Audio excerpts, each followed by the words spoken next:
Ano sud Antasards? Good morning, good evening sa tanan ng mga Ilonggo sa whole worldwide. Ari na ang ating sigang ulo kagingaw. Medyo ka aso-asuking sa mga pagluluto ba mo? Wow!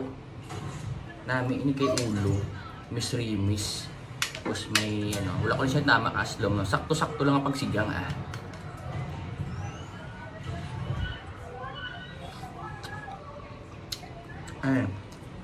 Kanamiton preska, masustansya, may utan, may sigang sa batuan, gamay lang aslom, mga hindi ko bimilig sa tama aslom na kurikit to. Samahan mo na to ng labanos kinilaw. Sampat kayo. Alright, so prepare natin mo ating lulutuin na pero tamang chill-chill lang tayo bossing pampagana. So, prepare natin yung ating kalaha, no? Tapos lagyan ng tubig. Meanwhile, habang napapabukal na tayo ng tubig, prepare natin dito ang ating labanos na kinilaw. Lagyan ng konting asin, kumusin, no? Sobrang puti ng labanos ito bossing, no? Yan, mas maputi pa sa legs ng supermodel.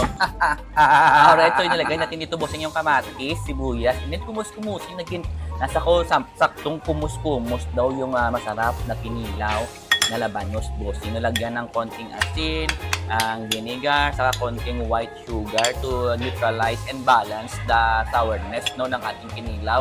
Taste it and it's good to go. So nagbukal-bukal dito yung ating tubig, nilagay ko dito bossing yung ating ulo ng gingaw. Sabay na natin dito bossing yung ating labanos. High fire yung ating apoy dito bossing. Pagkatapos siya, pag okay na, lagyan natin dito ng ating talong, din yung ating okra. So depende kung ano gusto nyo kadamo na okra or talong, no? It's up to you. Kung mahilig ko sa mga utan, damihin nyo. Pag hindi, sakto-sakto, it's okay naman yan. So tamang halo-halo natin yung buting ng ating tubig dito bossing, no?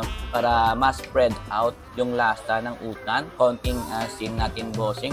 And then spread out lang yan, no? So pag bukal-bukal na siya, and then technique ito bossing para hindi malata, yung ating gulay is high fire, no?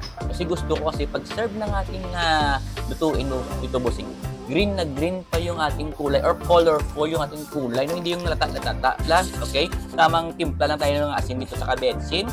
So tamang lugay-lugay dito bossing, nasa lugay daw yung technique tagid para masarap yung ating ulam. Lugayin mo ng lugayin ng pagmamahal. O kita-kita mo bossing, colorful yung ating sinigang. Ito yung gusto kong makita na kulay sa ating isi-serve sa ating lamisa, no? Mas maganda, mas colorful. Like you, mother. Wala ko siya tama kaslom. No? Sakto-sakto lang ang pagsigang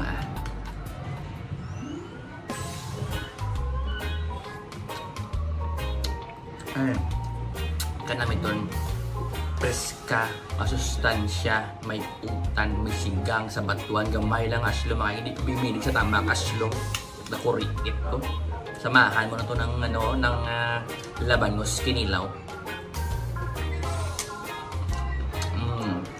Sampat kayo.